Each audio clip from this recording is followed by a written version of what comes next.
युद्ध रुका, दुनिया खुश हुई, तेल बाजार को राहत मिलने लगी। लेकिन अब एक ऐसी खबर आई है जिसने पूरी तस्वीर पर सवाल खड़े कर दिए हैं। अमेरिका और ईरान के बीच होने वाली सबसे महत्वपूर्ण बातचीत टल गई है। अब सवाल सिर्फ ये नहीं है कि बातचीत इसके बाद कब होगी, सवाल ये है कि क्या जिस शांति की उम्मीद दुनिया कर रही थी वो उतनी मजबूत है भी या नहीं।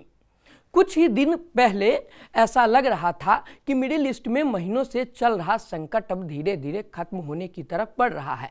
सीज फायर आगे बढ़ा, एक नया समझौता हुआ और उम्मीद जगी कि अब स्थायी शांति की दिशा में बातचीत आगे बढ़ेगी। लेकिन अब रॉयटर्स की ताज़ा रिपोर्ट ने नई चिंता पैदा कर दी है। रिपोर्ट के अनुसार स्विट्जरलैंड में अमेरिका और ईरान के बीच होने वाली अहम बातचीत फिलहाल नहीं होगी। अमेरिकी उपराष्ट्रपति जेडी वेंस ने भी अपनी प्रस्तावित स्विट्जरलैंड यात्रा रद्द कर दी है। यही वो बातचीत थी जिससे उम्मीद की जा रही थी कि हाल ही में हुए समझौते को आगे बढ़ाया जाएगा और दोनों देश आगे के मुश्किल मुद्दों पर बातचीत शुरू करेंगे। लेकिन मामला अब उतना आसान नहीं दिख रहा। रॉयटर्स के मुताबिक ईरान चाहता है कि अमेरिका पहले समझौते के तहत किए गए वादों को लागू करता हुआ दिखाई दे, उसके बाद ही आगे की बातचीत पर बढ़ा जाए। यानी दोनों देशों के बीच भरोसे की कमी अभी भी साफ दिखाई दे रही है। ध्यान देने वाली बात यह है कि फिलहाल सीज फायर कायम है, लेकिन जिस प्रक्रिया से स्थायी शांति की उम्मीद थी उसी प्रक्रिया की रफ्तार धीमी पड़ती दिखाई दे रही है। और यही वजह है कि पूरी दुनिया इस घटनाक्रम पर नज़र बनाए हुए है, क्योंकि इसका असर सिर्फ अमेरिका और ईरान तक सीमित नहीं है ना।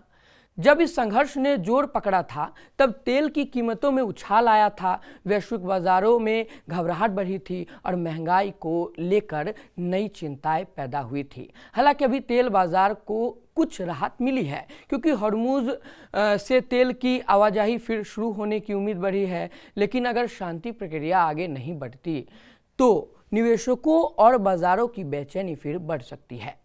इस बीच एक और बड़ा सवाल इजराइल को लेकर है।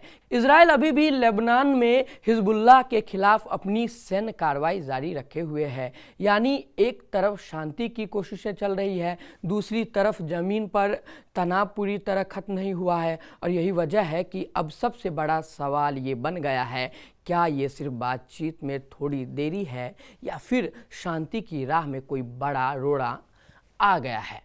फिलहाल सबसे बड़ी चिंता युद्ध नहीं बल्कि शांति प्रक्रिया की रफ्तार को लेकर भी है, क्योंकि अगर बातचीत आगे बढ़ती है तो समझौता मजबूत हो सकता है, लेकिन अगर बातचीत बार बार टलती है तो अनिश्चितता बढ़ सकती है। आने वाले कुछ दिन तय करेंगे कि ये समझौता मजबूत होता है या शांति की राह और मुश्किल हो जाती है।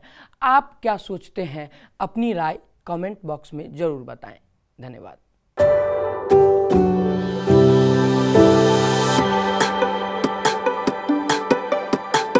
Every book has a journey, and every author has an untold story. Behind every powerful book lies curiosity, courage, and countless conversations.